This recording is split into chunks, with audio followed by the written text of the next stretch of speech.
कानपुर जिले में पंडित भृगुदत्त नामक एक बड़े जमींदार थे। मुंशी सत्यनारायण उनके कारिंदा थे। वह बड़े स्वामिभक्त और सच्चरित्र मनुष्य थे। लाखों रुपये की तहसील और हजारों मन अनाज का लेन देन उनके हाथ में था, पर कभी उनकी नीयत डवाडोल न होती। उनके सुप्रबंध से रियासत दिनों दिन उन्नति करती जाती थी। ऐसे कर्तव्यपरायण सेवक का जितना सम्मान होना चाहिए उससे अधिक ही होता था। दुख सुख के प्रत्येक अवसर पर पंडित जी उनके साथ बड़ी उदारता से पेश आते। धीरे धीरे मुंशी जी का विश्वास इतना बढ़ा कि पंडित जी ने हिसाब किताब का समझना भी छोड़ दिया। संभव है उनसे आजीवन इसी तरह निभ जाती, पर भावी प्रबल है। प्रयाग में कुंभ लगा तो पंडित जी भी स्नान करने गए। वहां से लौटकर फिर वे घर न आए। मालूम नहीं किसी गड्ढे में फिसल पड़े या कोई जल जंतु उन्हें खींच ले गया, उनका फिर कुछ पता ही न चला। अब मुंशी सत्यनारायण के अधिकार और भी बढ़े। एक हतभागिनी विधवा और 2 छोटे छोटे बच्चों के सिवा पंडित जी के घर में और कोई न था।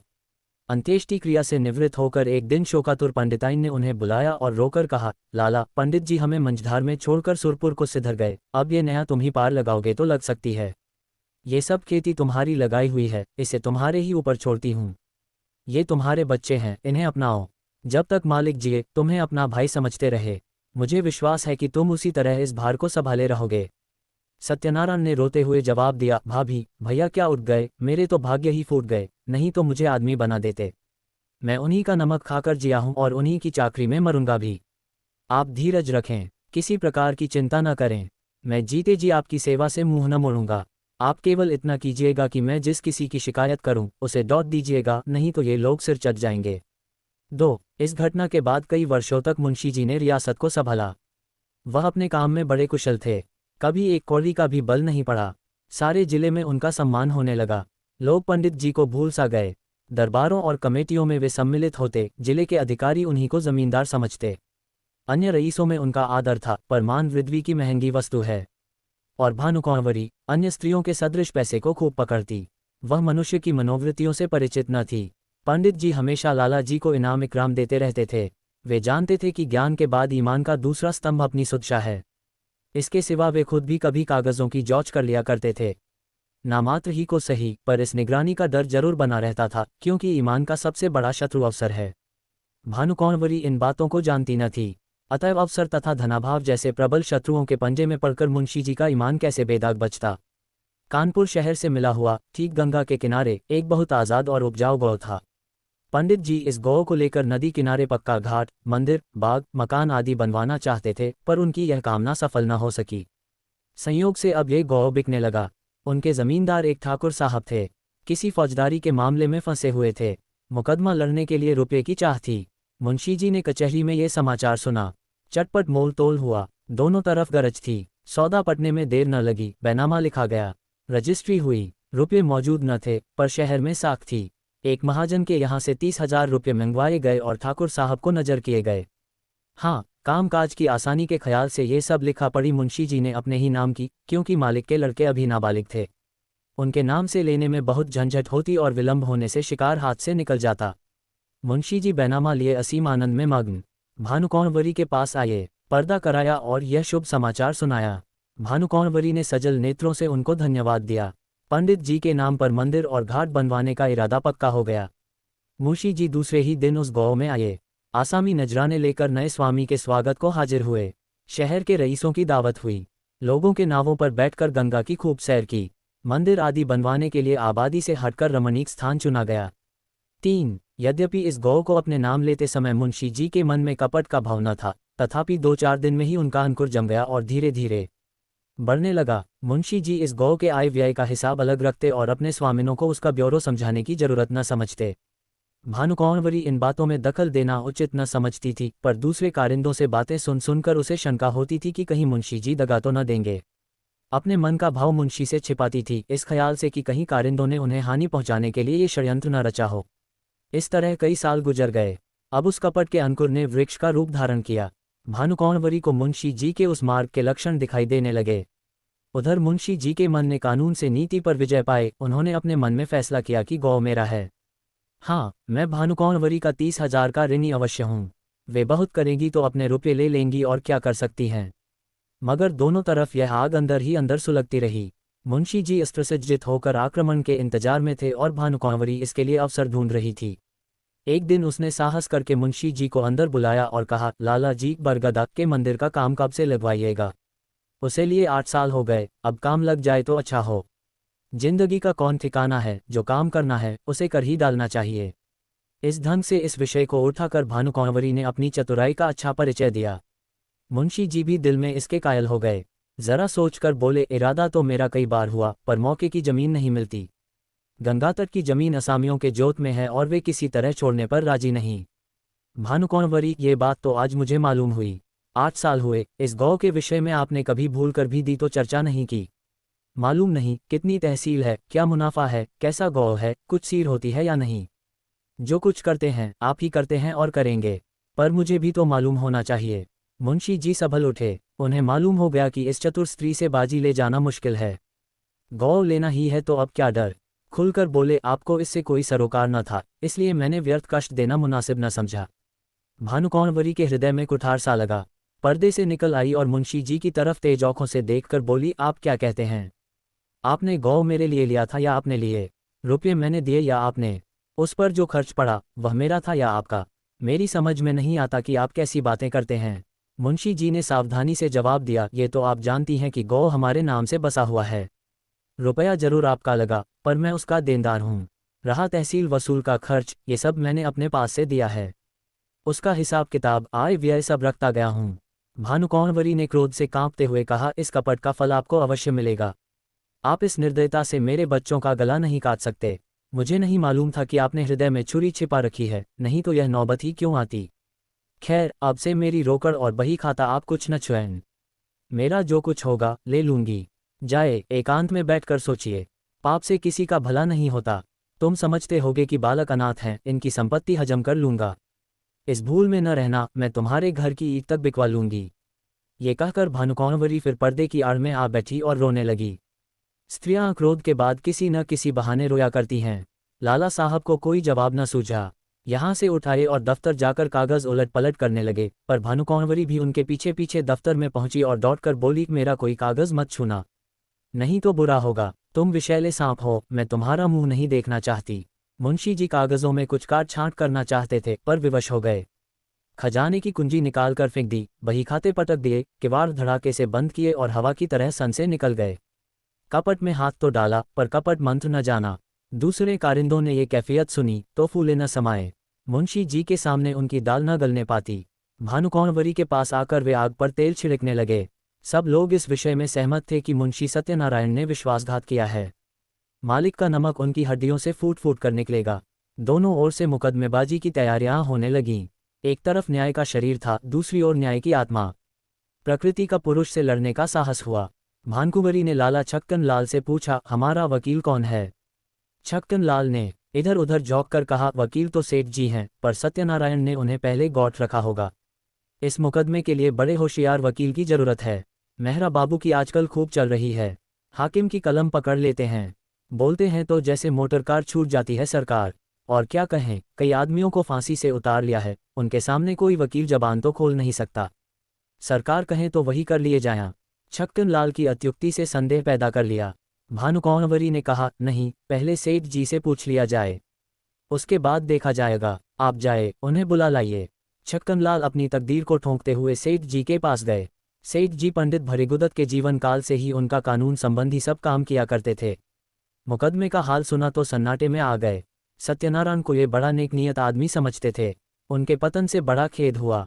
उसी वक्त आए। भानुकुँवरी ने रो रो कर उनसे अपनी विपत्ति की कथा कही और अपने दोनों लड़कों को उनके सामने खड़ा करके बोली, आप इन अनाथों की रक्षा कीजिए, इन्हें मैं आपको सौंपती हूँ। सेठ जी ने समझौते की बात छेड़ी। बोले, आपस की लड़ाई अच्छी नहीं। भानुकुँवरी, अन्याय के साथ लड़ना ही अच्छा है। सेठ जी, पर हमारा पक्ष निर्बल है। भानुकुँवरी फिर पर्दे से निकल आई और विस्मित होकर बोली, क्या हमारा पक्ष निर्बल है? दुनिया जानती है कि गौ हमारा है, उसे हमसे कौन ले सकता है। नहीं, मैं सुलह कभी न करूंगी। आप कागजों को देखें, मेरे बच्चों की खातिर यह कष्ट उठाएं। आपका परिश्रम निष्फल न जाएगा। सत्यनारायण की नीयत पहले खराब न थी। देखिए, जिस मिति में गौ लिया गया है, उस मिति में 30,000 का क्या खर्च दिखाया गया है। अगर उसने अपने नाम उधार लिखा हो तो देखिए वार्षिक सूद चुकाया गया या नहीं। ऐसे नरपिशाच से मैं कभी सुलह न करूंगी। सेठ जी ने समझ लिया कि इस समय समझाने बुझाने से कुछ काम न चलेगा। कागजात देखें, अभियोग चलाने की तैयारियां होने लगीं। 4 मुंशी सत्यनारायण लाल खिसियाए हुए मकान पहुंचे। लड़के ने मिठाई मौगी, उसे पीटा। स्त्री पर इसलिए बरस पड़े कि उसने क्यों लड़के को उनके पास जाने दिया। अपनी वृद्धा माता को डॉटकर कहा, तुमसे इतना भी नहीं हो सकता कि जरा लड़के को बहलाओ। एक तो मैं दिन भर का थका मौदा घर आऊं और फिर लड़के को खिलाऊं। मुझे दुनिया में न और कोई काम है न धंधा। इस तरह घर में बावेला मचाकर बाहर आए। सोचने लगे, मुझसे बड़ी भूल हुई। मैं कैसा मूर्ख हूं। और इतने दिन तक सारे कागज पत्र अपने हाथ में थे। चाहता कर सकता था, पर हाथ धरे बैठे रहा। आज सिर पर आ पड़ी तो सूझी। मैं चाहता तो बही खाते सब नए बना सकता था, जिसमें इस गौ का और रुपये का जिक्र ही न होता, पर मेरी मूर्खता के कारण घर में आई हुई लक्ष्मी रुठी जाती हैं। मुझे क्या मालूम था कि वह चुड़ैल मुझसे इस तरह पेश आएगी, कागजों में हाथ तक न लगाने देगी। इसी उधेड़बुन में मुंशी जी एकाएक उछल पड़े। एक उपाय सूझ गया, क्यों न कार्यकर्ताओं को मिला लूं। यद्यपि मेरी सख्ती के कारण वे सब मुझसे नाराज थे और इस समय सीधे बात भी न करेंगे, तथापि उनमें ऐसा कोई भी नहीं जो प्रलोभन से मुट्ठी में न आ जाए। हाँ, इसमें रुपये पानी की तरह बहाना पड़ेगा, पर इतना रुपया आएगा कहाँ से। हाय दुर्भाग्य, 2-4 दिन पहले चेत गया होता तो कोई कठिनाई न पड़ती। क्या जानता था कि वह डाइन इस तरह वज्र प्रहार करेगी। बस अब एक ही उपाय है, किसी तरह कागजात गुम कर दूं। बड़ी जोखिम का काम है, पर करना ही पड़ेगा। दुष्कामनाओं के सामने एक बार सिर झुकाने पर फिर संभलना कठिन हो जाता है। पाप के अथाह दलदल में जहां एक बार पड़े कि फिर प्रतिक्षण नीचे ही चले जाते हैं। मुंशी सत्यनारायण सा विचारशील मनुष्य इस समय इस फिक्र में था कि कैसे सेंध लगा पाऊं। मुंशी जी ने सोचा, क्या सेंध लगाना आसान है। इसके वास्ते कितनी चतुरता, कितना साहब, कितनी बुद्धि, कितनी वीरता चाहिए। कौन कहता है कि चोरी करना आसान काम है। मैं जो कहीं पकड़ा गया तो मरने के सिवा और कोई मार्ग न रहेगा। बहुत सोचने विचारने पर भी मुंशी जी को अपने ऊपर ऐसा दुस्साहस कर सकने का विश्वास न हो सका। हाँ, इसमें सुगम एक दूसरी तदबीर नजर आई, क्यों न दफ्तर में आग लगा दूं। एक बोतल मिट्टी का तेल और दियासलाई की जरूरत है, किसी बदमाश को मिला लूं, मगर यह क्या मालूम कि वही उसी कमरे में रखी है या नहीं। चुड़ैल ने उसे जरूर अपने पास रख लिया होगा। नहीं, आग लगाना गुनाह बेलिज्जत होगा। बहुत देर मुंशी जी करवटें बदलते रहे, नए नए मंसूबे सोचते, पर फिर अपने ही तर्कों से काट देते। वर्षाकाल में बादलों की नई नई सूरतें बनती और फिर हवा के वेग से बिगड़ जाती हैं। वही दशा इस समय उनके मंसूबों की हो रही थी। पर इस मानसिक अशांति में भी एक विचार पूर्ण रूप से स्थिर था, किसी तरह इन कागजात को अपने हाथ में लाना चाहिए। काम कठिन है, माना, पर हिम्मत न थी तो रार क्यों मोल ली। क्या 30,000 की जायदाद दाल भात का कौर है। चाहे जिस तरह हो, चोर बने बिना काम नहीं चल सकता। आखिर जो लोग चोरियां करते हैं वे भी तो मनुष्य ही होते हैं।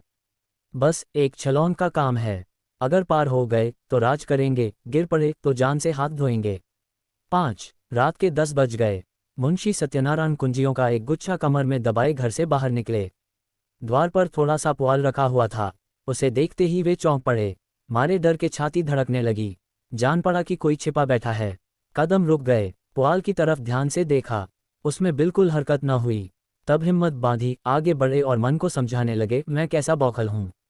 अपने द्वार पर किसका डर और सड़क पर भी मुझे किसका डर है। मैं अपनी राह जाता हूँ, कोई मेरी तरफ तिरछी औंख से नहीं देख सकता। हाँ, जब मुझे सेंध लगाते देख ले, नहीं पकड़ ले, तब अलबत्ते डरने की बात है। तिस पर भी बचाव की युक्ति निकल सकती है। अकस्मात उन्होंने भानुकुंवरी के एक चपरासी को आते हुए देखा। कलेजा धड़क उठा, लपक कर एक अंधेरी गली में घुस गए। बड़ी देर तक वहां खड़े रहे। जब वह सिपाही आंखों से ओझल हो गया तब फिर सड़क पर आए। वह सिपाही आज सुबह तक इनका गुलाम था। उसे उन्होंने कितनी ही बार गालियां दी थीं, लातें मारी थीं, पर आज उसे देखकर उनके प्राण सूख गए। उन्होंने फिर तर्क की शरण ली। मैं मानो भंग खाकर आया हूँ। इस चपरासी से इतना डरा मानो कि वह मुझे देख लेता, पर मेरा कर क्या सकता था। हजारों आदमी रास्ता चल रहे हैं, उन्हीं में मैं भी एक हूँ। क्या वह अंतर्यामी है, सबके हृदय का हाल जानता है। मुझे देखकर वह अदब से सलाम करता और वहाँ का कुछ हाल भी कहता, पर मैं उससे ऐसा डरा की सूरत तक न दिखाए। इस तरह मन को समझाकर वे आगे बढ़े। सच है, पाप के पंजों में फंसा हुआ मन पतझड़ का पत्ता है, जो हवा के जरा से झोंके से गिर पड़ता है। मुंशी जी बाजार पहुंचे। अधिकतर दुकानें बंद हो चुकी थीं। उनमें सौर और गायें बैठी हुई जुगाली कर रही थी। केवल हलवाइयों की दुकानें खुली थी और कहीं कहीं गजरे वाले हार की हौक लगाते फिरते थे। सब हलवाई मुंशी जी को पहचानते थे, अतएव मुंशी जी ने सिर झुका लिया। कुछ चाल बदली और लपकते हुए चले। एकाएक उन्हें एक बग्घी आती दिखाई दी। ये सेठ बल्लभदास सवकील की बग्घी थी। इसमें बैठकर हजारों बार सेठ जी के साथ कचहरी गए थे, पर आज वह बग्घी कालदेव के समान भयंकर मालूम हुई। फौरन एक खाली दुकान पर चढ़ गए। वहां विश्राम करने वाले सौरभ ने समझा वे मुझे पदच्युत करने आए हैं।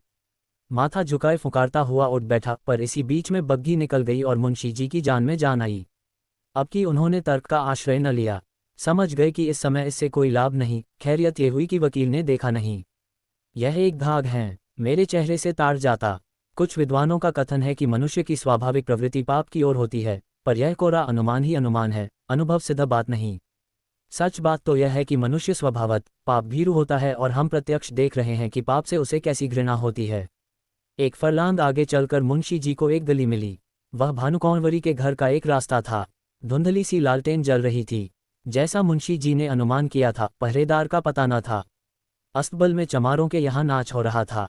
कई चमारिनें बनाव सिंगार करके नाच रही थीं। चमार मृदंग बजा बजा कर गाते थे।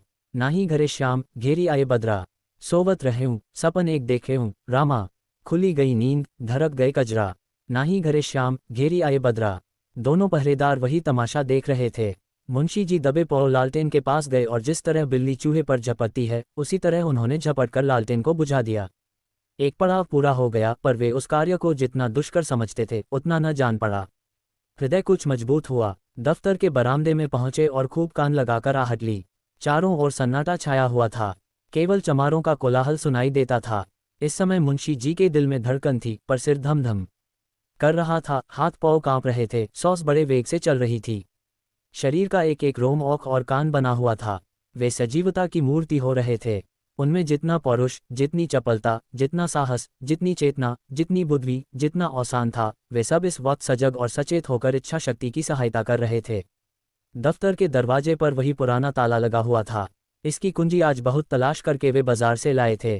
ताला खुल गया। किवाड़ों ने बहुत दबी जबान से प्रतिरोध किया। इस पर किसी ने ध्यान न दिया। मुंशी जी दफ्तर में दाखिल हुए। भीतर चिराग जल रहा था।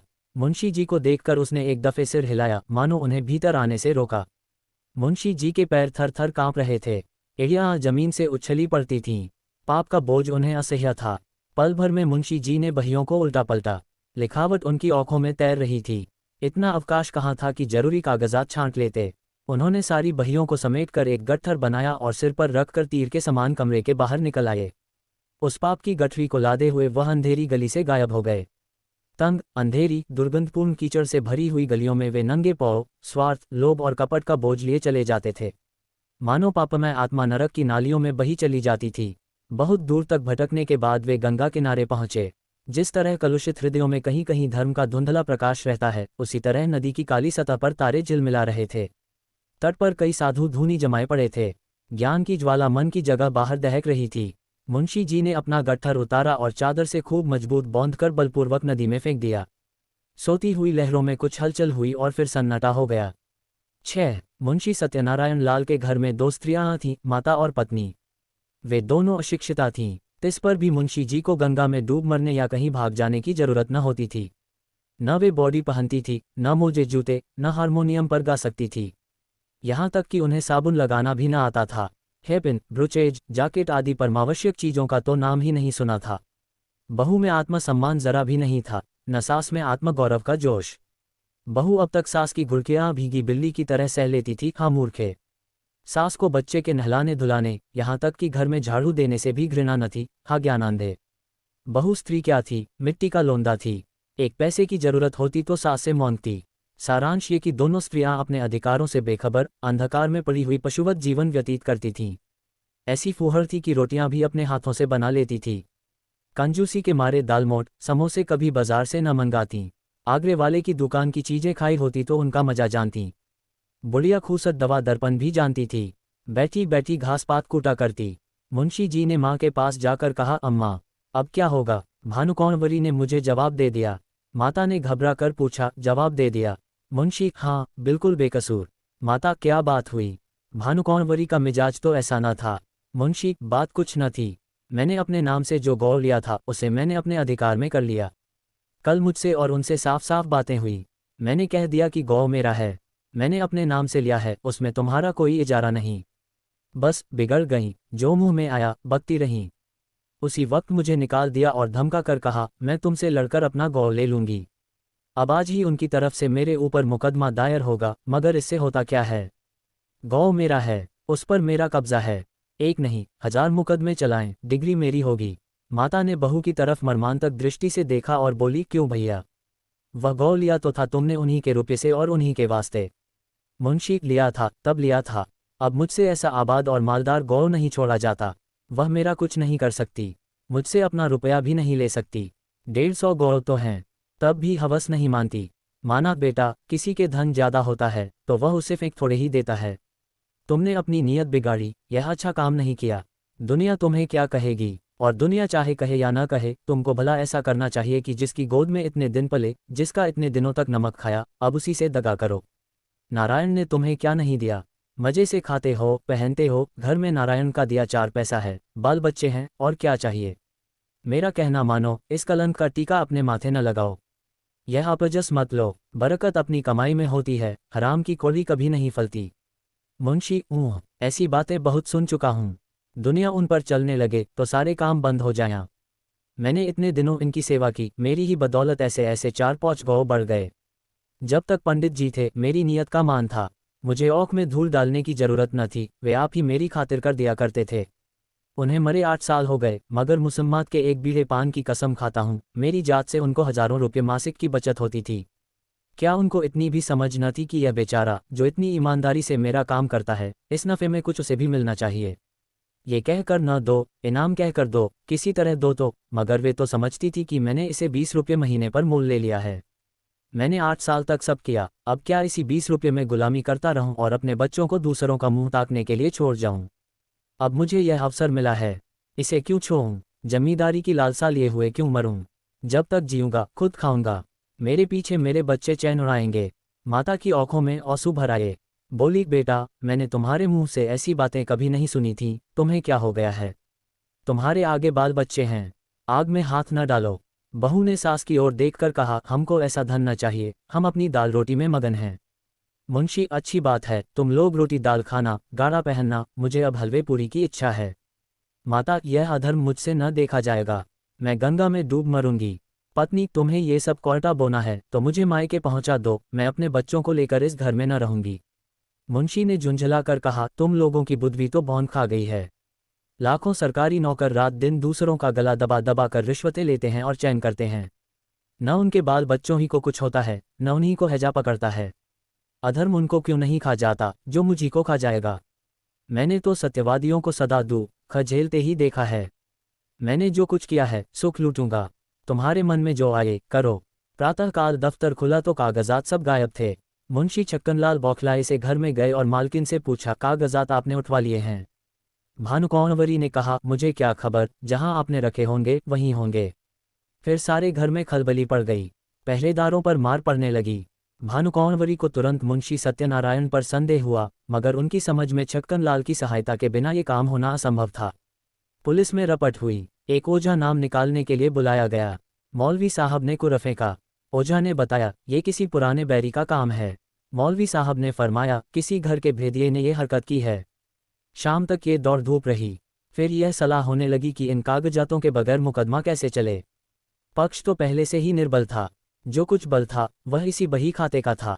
अब तो सबूत भी हाथ से गए, दावे में कुछ जान ही न रही। मगर भानुकुंवरी ने कहा, बला से हार जाएंगे, हमारी चीज कोई छीन ले तो हमारा धर्म है कि उससे यथाशक्ति लड़ें, हार कर बैठना कायरों का काम है। सेठ जी, वकील को इस दुर्घटना का समाचार मिला तो उन्होंने भी यही कहा कि अब दावे में जरा भी जान नहीं है, केवल अनुमान और तर्क का भरोसा है। अदालत ने माना तो माना, नहीं तो हार माननी पड़ेगी। पर भानुकौनवरी ने एक ना मानी। लखनऊ और इलाहाबाद से 2 होशियार बैरिस्टर बुलाए। मुकदमा शुरू हो गया। सारे शहर में इस मुकदमे की धूम थी। कितने ही रईसों को भानुकौनवरी ने साथी बनाया था। मुकदमा शुरू होने के समय हजारों आदमियों की भीड़ हो जाती थी। लोगों के इस खिंचाव का मुख्य कारण ये था कि भानुकौनवरी एक पर्दे की आड़ में बैठी हुई अदालत की कार्रवाई देखा करती थी, क्योंकि उसे अब अपने नौकरों पर जरा भी विश्वास न था। वादी बैरिस्टर ने एक बड़ी मार्मिक वक्तृता दी। उसने सत्यनारायण की पूर्वावस्था का खूब अच्छा चित्र खींचा। उसने दिखलाया कि वे कैसे स्वामिभक्त, कैसे कार्यकुशल, कैसे कर्मशील थे, और स्वर्गवासी पंडित भृगुदत्त का उस पर पूर्ण विश्वास हो जाना किस तरह स्वाभाविक था। इसके बाद उसने सिद्ध किया कि मुंशी सत्यनारायण की आर्थिक व्यवस्था कभी ऐसी न थी कि वे इतना धन संचय करते। अंत में उसने मुंशी जी की स्वार्थपरता, कूटनीति, निर्दयता और विश्वासघातकता का ऐसा घृणोत्पादक चित्र खींचा कि लोग मुंशी जी को गोलियां देने लगे। इसके साथ ही उसने पंडित जी के अनाथ बालकों की दशा का बड़ा करुणोत्पादक वर्णन किया। कैसे शोक और लज्जा की बात है कि ऐसा चरित्रवान, ऐसा नीति कुशल मनुष्य इतना गिर जाए कि अपने स्वामी के अनाथ बालकों की गर्दन पर छुरी चलाने पर संकोच न करे। मानव पतन का ऐसा करुण, ऐसा हृदय विदारक उदाहरण मिलना कठिन है। इस कुटिल कार्य के परिणाम की दृष्टि से इस मनुष्य के पूर्व परिचित सद्गुणों का गौरव लुप्त हो जाता है, क्योंकि वे असली मोती नहीं, नकली कौच के दाने थे जो केवल विश्वास जमाने के निमित्त दर्शाए गए थे। वह केवल सुंदर जाल था जो एक सरल हृदय और छल छंद से दूर रहने वाले रईस को फंसाने के लिए फैलाया गया था। इस नर पशु का अंतःकरण कितना अंधकार में, कितना कपटपूर्ण, कितना कठोर है, और इसकी दुष्टता कितनी घोर, कितनी अपावन है। अपने शत्रु के साथ दया करना एक बार तो क्षम्य है, मगर इस मलिन हृदय मनुष्य ने उन बेकसों के साथ दगा दिया है जिन पर मानव स्वभाव के अनुसार दया करना उचित है। यदि आज हमारे पास बही खाते मौजूद होते, अदालत पर सत्यनारायण की सत्यता स्पष्ट रूप से प्रकट हो जाती, पर मुंशी जी के बर्खास्त होते ही दफ्तर से उनका लुप्त हो जाना भी अदालत के लिए एक बड़ा सबूत है। शहर में कई रईसों ने गवाही दी, पर सुनी सुनाई बातें जिरह में उखड़ गईं। दूसरे दिन फिर मुकदमा पेश हुआ। प्रतिवादी के वकील ने अपनी वक्तृता शुरू की। उसमें गंभीर विचारों की अपेक्षा हास्य का आधिक्य था। यह एक विलक्षण न्याय सिद्धांत है कि किसी धनाढ्य मनुष्य का नौकर जो कुछ खरीदे वह उसके स्वामी की चीज समझी जाए। इस सिद्धांत के अनुसार हमारी गवर्नमेंट को अपने कर्मचारियों की सारी संपत्ति पर कब्जा कर लेना चाहिए। ये स्वीकार करने में हमको कोई आपत्ति नहीं कि हम इतने रुपयों का प्रबंध न कर सकते थे और यह धन हमने स्वामी ही से ऋण लिया, पर हमसे ऋण चुकाने का कोई तकाजा न करके वह जायदाद ही मौगी जाती है। यदि हिसाब के कागजात दिखलाए जाएं तो वे साफ बता देंगे कि मैं सारा ऋण दे चुका। हमारे मित्र ने कहा कि ऐसी अवस्था में बहियों का गुम हो जाना भी अदालत के लिए एक सबूत होना चाहिए। मैं भी उनकी युक्ति का समर्थन करता हूँ। यदि मैं आपसे ऋण लेकर अपना विवाह करूं तो क्या मुझसे मेरी नवविवाहित वधू को छीन लेंगे? हमारे सुयोग मित्र ने हमारे ऊपर अनाथों के साथ दगा करने का दोष लगाया है। अगर मुंशी सत्यनारायण की नीयत खराब होती तो उनके लिए सबसे अच्छा अवसर वह था जब पंडित भृगुदत्त का स्वर्गवास हुआ था। इतने विलंब की क्या जरूरत थी? यदि आप शेर को फंसाकर उसके बच्चे को उसी वक्त नहीं पकड़ लेते, उसे बढ़ने और सबल होने का अवसर देते हैं, तो मैं आपको बुद्धिमान न कहूँगा। यथार्थ बात यह है कि मुंशी सत्यनारायण ने नमक का जो कुछ हक था वह पूरा कर दिया। 8 वर्ष तक तन मन से स्वामी के संतान की सेवा की। आज उन्हें अपनी साधुता का जो फल मिल रहा है वह बहुत ही दुखजनक और हृदय विदारक है। इसमें भानुकौंवरी का दोष नहीं। वे एक गुण संपन्न महिला हैं, मगर अपनी जाति के अवगुण उनमें भी विद्यमान हैं। ईमानदार मनुष्य स्वभावत स्पष्टभाषी होता है, उसे अपनी बातों में नमक मिर्च लगाने की जरूरत नहीं होती। यही कारण है कि मुंशी जी के मृदुभाषी मातहतों को उन पर आक्षेप करने का मौका मिल गया। इस दावे की जड़ केवल इतनी ही है और कुछ नहीं। भानुकौंवरी यहाँ उपस्थित हैं। क्या वे कह सकती हैं कि इस 8 वर्ष की मुद्दत में कभी इस गौ का जिक्र उनके सामने आया? कभी उसके हानि लाभ, आय व्यय, लेन देन की चर्चा उनसे की गई? मान लीजिए कि मैं गवर्नमेंट का मुलाजिम हूँ। यदि मैं आज दफ्तर में आकर अपनी पत्नी के आय व्यय और अपने टहलुओं के टैक्सों का पचड़ा गाने लगूं, तो शायद मुझे शीघ्र ही अपने पद से पृथक होना पड़े और संभव है कुछ दिनों तक बरेली की अतिथिशाला में भी रखा जाऊं। जिस गौ से भानुकौंवरी का सरोवर न था उसकी चर्चा उनसे क्यों की जाती? इसके बाद बहुत से गवाह पेश हुए जिनमें अधिकांश आसपास के देहातों के जमींदार थे। उन्होंने बयान किया कि हमने मुंशी सत्यनारायण असामियों को अपनी दस्तखती रसीदें और अपने नाम से खजाने में रुपया दाखिल करते देखा है। इतने में संध्या हो गई। अदालत ने 1 सप्ताह में फैसला सुनाने का हुक्म दिया। 7 सत्यनारायण को अब अपनी जीत में कोई संदेह न था। वादी पक्ष के गवाह भी उखड़ गए थे और बहस भी सबूत से खाली थी। अब इनकी गिनती भी जमींदारों में होगी और संभव है ये कुछ दिनों में रईस कहलाने लगेंगे। पर किसी न किसी कारण से अब शहर के गणमान्य पुरुषों से औंखें मिलाते शर्माते थे। उन्हें देखते ही उनका सिर नीचा हो जाता था। वह मन में डरते थे कि वे लोग कहीं इस विषय पर कुछ पूछताछ न कर बैठें। वह बाजार में निकलते तो दुकानदारों में कुछ कानाफूसी होने लगती और लोग उन्हें तिरछी दृष्टि से देखने लगते। अब तक लोग उन्हें विवेकशील और सच्चरित्र मनुष्य समझते। शहर के धनी मानी उन्हें इज्जत की निगाह से देखते और उनका बड़ा आदर करते थे। यद्यपि मुंशी जी को अब तक इनसे टेढ़ी तिरछी सुनने का संयोग न पड़ा था, तथापि उनका मन कहता था कि सच्ची बात किसी से छिपी नहीं है। चाहे अदालत से उनकी जीत हो जाए, पर उनकी साख अब जाती रही। अब उन्हें लोग स्वार्थी, कपटी और दगाबाज समझेंगे। दूसरों की बात तो अलग रही, स्वयं उनके घरवाले उनकी उपेक्षा करते थे। बूढ़ी माता ने 3 दिन से मुंह में पानी नहीं डाला। स्त्री बार बार हाथ जोड़कर कहती थी कि अपने प्यारे बालकों पर दया करो। बुरे काम का फल कभी अच्छा नहीं होता। नहीं तो पहले मुझी को विष खिला दो। जिस दिन फैसला सुनाया जाने वाला था, प्रातःकाल एक कुंजड़िन तरकारियां लेकर आई और मुंशिया इनसे बोली, बहू जी, हमने बाजार में एक बात सुनी है, बुरा न मानो तो कहूँ। जिसको देखो उसके मुंह से यही बात निकलती है कि लाला बाबू ने जालसाजी से पंडिताइन का कोई हल्का ले लिया। हमें तो इस पर यकीन नहीं आता। लाला बाबू ने न संभाला होता तो अब तक पंडिताइन का कहीं पता न लगता, एक अंगुल जमीन न बचती। इन्हीं में एक सरदार था कि सबको संभाल लिया, तो क्या अब उन्हीं के साथ बदी करेंगे? अरे बहू, कोई कुछ साथ लाया है कि ले जाएगा? यही नेक बदी रह जाती है। बुरे का फल बुरा होता है। आदमी न देखे पर अल्लाह सब कुछ देखता है। बहू जी पर घड़ों पानी पड़ गया। जी चाहता था कि धरती फट जाती तो उसमें समा जाती। स्त्रियां स्वभावत लज्जावती होती हैं, उनमें आत्माभिमान की मात्रा अधिक होती है। निंदा अपमान उनसे सहन नहीं हो सकता है। सिर झुकाए हुए बोली, बुआ, मैं इन बातों को क्या जानूं? मैंने तो आज ही तुम्हारे मुंह से सुनी है। कौन सी तरकारियां हैं? मुंशी सत्यनारायण अपने कमरे में लेटे हुए कुंजड़िन की बातें सुन रहे थे। उसके चले जाने के बाद आकर स्त्री से पूछने लगे, ये शैतान की खाला क्या कह रही थी? स्त्री ने पति की ओर से मुंह फेर लिया और जमीन की ओर ताकते हुए बोली, क्या तुमने नहीं सुना? तुम्हारा गुणगान कर रही थी। तुम्हारे पीछे देखो, किस किस के मुंह से ये बातें सुननी पड़ती हैं और किस किस से मुंह छिपाना पड़ता है। मुंशी जी अपने कमरे में लौट आए। स्त्री को कुछ उत्तर नहीं दिया। आत्मा लज्जा से परास्त हो गई। जो मनुष्य सदैव सर्व सम्मानित रहा हो, जो सदा आत्माभिमान से सिर उठाकर चलता रहा हो, जिसकी सुकृति की सारे शहर में चर्चा होती हो, वह कभी सर्वथा लज्जाशून्य नहीं हो सकता। लज्जा कुपथ की सबसे बड़ी शत्रु है। कुवासनाओं के भ्रम में पड़कर मुंशी जी ने समझा था, मैं इस काम को ऐसी गुप्त रीति से पूरा कर ले जाऊंगा कि किसी को कानों कान खबर न होगी, पर उनका यह मनोरथ सिद्ध न हुआ। बाधाएं आ खड़ी हुई। उनके हटाने में उन्हें बड़े दुस्साहस से काम लेना पड़ा, पर यह भी उन्होंने लज्जा से बचने के निमित्त किया, जिसमें ये कोई न कहे कि अपनी स्वामिनी को धोखा दिया। इतना यत्न करने पर भी निंदा से न बच सके। बाजार का सौदा बेचने वालियां भी अब अपमान करती हैं। कुवासनाओं से दबी हुई लज्जा शक्ति इस कड़ी चोट को सहन न कर सकी। मुंशी जी सोचने लगे, अब मुझे धन संपत्ति मिल जाएगी, ऐश्वर्यवान हो जाऊंगा, परंतु निंदा से मेरा पीछा न छूटेगा। अदालत का फैसला मुझे लोक निंदा से न बचा सकेगा। ऐश्वर्य का फल क्या है? मान और मर्यादा। उससे हाथ धो बैठा तो ऐश्वर्य को लेकर क्या करूंगा? चित्त की शक्ति खोकर, लोक लज्जा सहकर, जन समुदाय में नीच बनकर और अपने घर में कलह का बीज बोकर यह संपत्ति मेरे किस काम आएगी? और यदि वास्तव में कोई न्याय शक्ति हो और वह मुझे इस कुकृत्य का दंड दे, तो मेरे लिए सिवा मुख में कालिक लगाकर निकल जाने के और कोई मार्ग न रहेगा। सत्यवादी मनुष्य पर कोई विपत्ति पड़ती है तो लोग उनके साथ सहानुभूति करते हैं। दुष्टों की विपत्ति लोगों के लिए व्यंग्य की सामग्री बन जाती है। उस अवस्था में ईश्वर अन्यायी ठहराया जाता है, मगर दुष्टों की विपत्ति ईश्वर के न्याय को सिद्ध करती है। परमात्मन, इस दुर्दशा से किसी तरह मेरा उद्धार करो। क्यों न जाकर मैं भानुकुंवरी के पैरों पर गिर पड़ूं और विनय करूं कि यह मुकदमा उठा लो। शोक, पहले यह बात मुझे क्यों न सूझी? अगर कल तक मैं उनके पास चला गया होता तो बात बन जाती, पर अब क्या हो सकता है?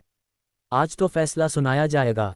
मुंशी जी देर तक इसी विचार में पड़े रहे, पर कुछ निश्चय न कर सके कि क्या करें। भानुकुंवरी को भी विश्वास हो गया कि अब गौ हाथ से गया। बेचारी हाथ मलकर रह गई। रात भर उसे नींद न आई। रह रहकर मुंशी सत्यनारायण पर क्रोध आता था। हाय पापी, ढोल बजाकर मेरा 50,000 का माल लिए जाता है और मैं कुछ नहीं कर सकती। आजकल के न्याय करने वाले बिल्कुल औख के अंधे हैं। जिस बात को सारी दुनिया जानती है उसमें भी उनकी दृष्टि नहीं पहुंचती। बस दूसरों को औंखों से देखते हैं। कोरे कागजों के गुलाम हैं। न्याय वह है जो दूध का दूध, पानी का पानी कर दे, यह नहीं कि खुद ही कागजों के धोखे में आ जाए, खुद ही पाखंडियों के जाल में फंस जाए। इसी से तो ऐसी छली, कपटी, दगाबाज और दुरात्माओं का साहस बढ़ गया है। खैर, गौ जाता है तो जाए, लेकिन सत्यनारायण, तुम शहर में कहीं मुंह दिखाने के लायक भी न रहे। इस ख्याल से भानुकुंवरी को कुछ शांति हुई। शत्रु की हानि मनुष्य को अपने लाभ से भी अधिक प्रिय होती है। मानव स्वभाव ही कुछ ऐसा है। तुम हमारा एक गौ ले गए, नारायण चाहेंगे तो तुम भी इससे सुख ना पाओगे। तुम आप नरक की आग में जलोगे, तुम्हारे घर में कोई दिया जलाने वाला न रह जाएगा। फैसले का दिन आ गया। आज इजलास में बड़ी भीड़ थी। ऐसे ऐसे महानुभाव उपस्थित थे जो बगुलों की तरह अफसरों की बधाई और विदाई के अवसरों ही में नजर आया करते हैं। वकीलों और मुख्तारों की पलटन भी जमा थी। नियत समय पर जज साहब ने इजलास सुशोभित किया। विस्तृत न्याय भवन में सन्नाटा छा गया। अहलमद ने संदूक से तजवीज निकाली। लोग उत्सुक होकर एक एक कदम और आगे खिसक गए। जज ने फैसला सुनाया, मुद्दई का दावा खारिज। दोनों पक्ष अपना अपना खर्च सह लें। यद्यपि फैसला लोगों के अनुमान के अनुसार ही था, तथापि जज के मुंह से उसे सुनकर लोगों में हलचल सी मच गई। उदासीन भाव से फैसले पर आलोचनाएं करते हुए लोग धीरे धीरे कमरे से निकलने लगे। एकाएक भानुकौंवरी घूंघट निकाले इजलास पर आकर खड़ी हो गई। जाने वाले लौट पड़े, जो बाहर निकल गए थे दौड़कर आ गए और कौतूहलपूर्वक भानुकौंवरी की तरफ ताकने लगे। भानुकौंवरी ने कपित स्वर में जज से कहा, सरकार, यदि हुक्म दे तो मैं मुंशी जी से कुछ पूछूं। यद्यपि यह बात नियम के विरुद्ध थी, तथापि जज ने दयापूर्वक आज्ञा दे दी। तब भानुकौंवरी ने सत्यनारायण की तरफ देखकर कहा, लाला जी, सरकार ने तुम्हारी डिग्री तो कर ही दी। गौ तुम्हें मुबारक रहे, मगर ईमान आदमी का सब कुछ है। ईमान से कह दो, गौ किसका है? हजारों आदमी यह प्रश्न सुनकर कौतूहल से सत्यनारायण की तरफ देखने लगे। मुंशी जी विचार सागर में डूब गए। हृदय में संकल्प और विकल्प में घोर संग्राम होने लगा। हजारों मनुष्यों की आंखें उनकी तरफ जमी हुई थीं। यथार्थ बात अब किसी से छिपी न थी। इतने आदमियों के सामने असत्य बात मुंह से निकल न सकी। लज्जा से जबान बंद कर ली, मेरा कहने में काम बनता था। कोई बात न थी, किंतु घोरतम पाप का दंड समाज दे सकता है, उसके मिलने का पूरा भय था। आपका कहने से काम बिगड़ता था।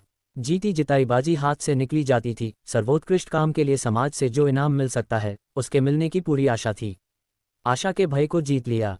उन्हें ऐसा प्रतीत हुआ जैसे ईश्वर ने मुझे अपना मुख उज्ज्वल करने का यह अंतिम अवसर दिया है। मैं अब भी मानव सम्मान का पात्र बन सकता हूँ। अब अपनी आत्मा की रक्षा कर सकता हूँ। उन्होंने आगे बढ़कर भानुकौंवरी को प्रणाम किया और कांपते हुए स्वर से बोले, आपका। हजारों मनुष्यों के मुंह से एक गगनस्पर्शी ध्वनि निकली, सत्य की जय। जज ने खड़े होकर कहा, यह कानून का न्याय नहीं, ईश्वरीय न्याय है। इसे कथा न समझिएगा, ये सच्ची घटना है। भानुकौंवरी और सत्यनारायण अब भी जीवित हैं। मुंशी जी के इस नैतिक साहस पर लोग मुग्ध हो गए। मानवीय न्याय पर ईश्वरीय न्याय ने जो विलक्षण विजय पाए, उसकी चर्चा शहर भर में महीनों रही। भानुकौंवरी मुंशी जी के घर गई, उन्हें मनाकर लाईं। फिर अपना सारा कारोबार उन्हें सौंपा और कुछ दिनों उपरांत ये गौ उन्हीं के नाम हिब्बा कर दिया। मुंशी जी ने भी उसे अपने अधिकार में रखना उचित न समझा, कृष्णार्पण कर दिया। अब इसकी आमदनी दीन दुखियों और विद्यार्थियों की सहायता में खर्च होती।